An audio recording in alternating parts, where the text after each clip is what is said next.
हम वो अपने इतिहास को भी वो बिल्कुल सही तरीके से नहीं पढ़ पाए, क्योंकि हमें पढ़ाया ही हमेशा वो गलत तरीके से गया। जिसकी वजह से हमने वो धीरे-धीरे करके एक-एक करके हमारी जो भी विरासत थी उन सबको हमने भुला दिया। हमने वो क्यों भुला दिया? आखिर हमारे इतिहास में वो हमें सिर्फ़ यही क्यों पढ़ाया गया कि मुगल महान थे? अगर मुगल महान थे, तो फिर जो लड़े थे उनके सामने वो क्या थे? हमें हमारे इतिहास में यही पढ़ाया गया सिर्फ़ और सिर्फ़ कि जो भी इस भारतवर्ष की पावन धरा पे बनाया है वो मुगलों ने ही बनाया। सब कुछ मुगलों ने ही किया। जो भी किया भारतवर्ष की पावन धरा को अगर पवित्र बनाया है तो मुगलों ने बनाया। लेकिन हमें कहीं पे भी ये नहीं पढ़ाया गया कि महाराणा प्रताप, छत्रपति शिवाजी महाराज, राणा सांगा इन सब ने क्या किया था। वो सब कुछ हम धीरे-धीरे करके एक-एक करके सब कुछ भूल गए। हमें अगर पढ़ाया गया तो सिर्फ़ यही पढ़ाया गया कि भारत में जो भी कुछ किया गया वो सब कुछ मुगलों ने किया।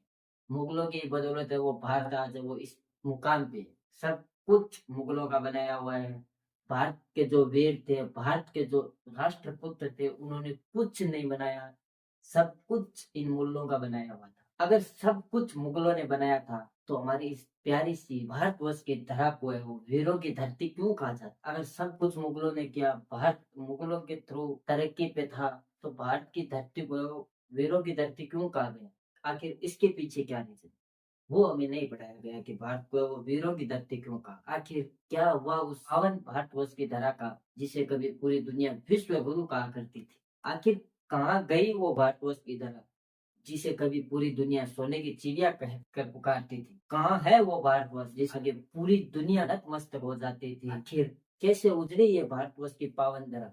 किन लोगों ने उजाड़ा इस भारतवर्ष की पावन धरा को? आखिर किसकी वजह से उजड़ा ये हमारा प्यारा सा भारत? किसकी नजर लग गई हमारी इस पावन धरा को, जहाँ पे है वो वीरों की धरती पे कायर जन्मने लग गए? क्या सच में अकबर महान था? क्या सच में वो महाराणा प्रताप से शक्तिशाली था अकबर? क्यों हमने वो गांधी को राष्ट्रपिता बना दिया? जहाँ पर भारतवर्ष की पावन धरा पर राष्ट्रपुत्र जन्म लेते हैं, सब कहते हैं कि हम राष्ट्रपुत्र हैं, वहां पर आखिर कैसे एक वो राष्ट्रपिता जन्म ले लेता है? जानने के लिए इंतजार कीजिए हमारी नई सीरीज सच तक का, जहां पर हम आपको बताएंगे वो सब कुछ बातें, वो सब कुछ जो आप अभी तक नहीं जानते हैं, जिससे आप सब अनजान हैं, जो हमें हमारे किताबों के ज़रिए नहीं पढ़ाया गया।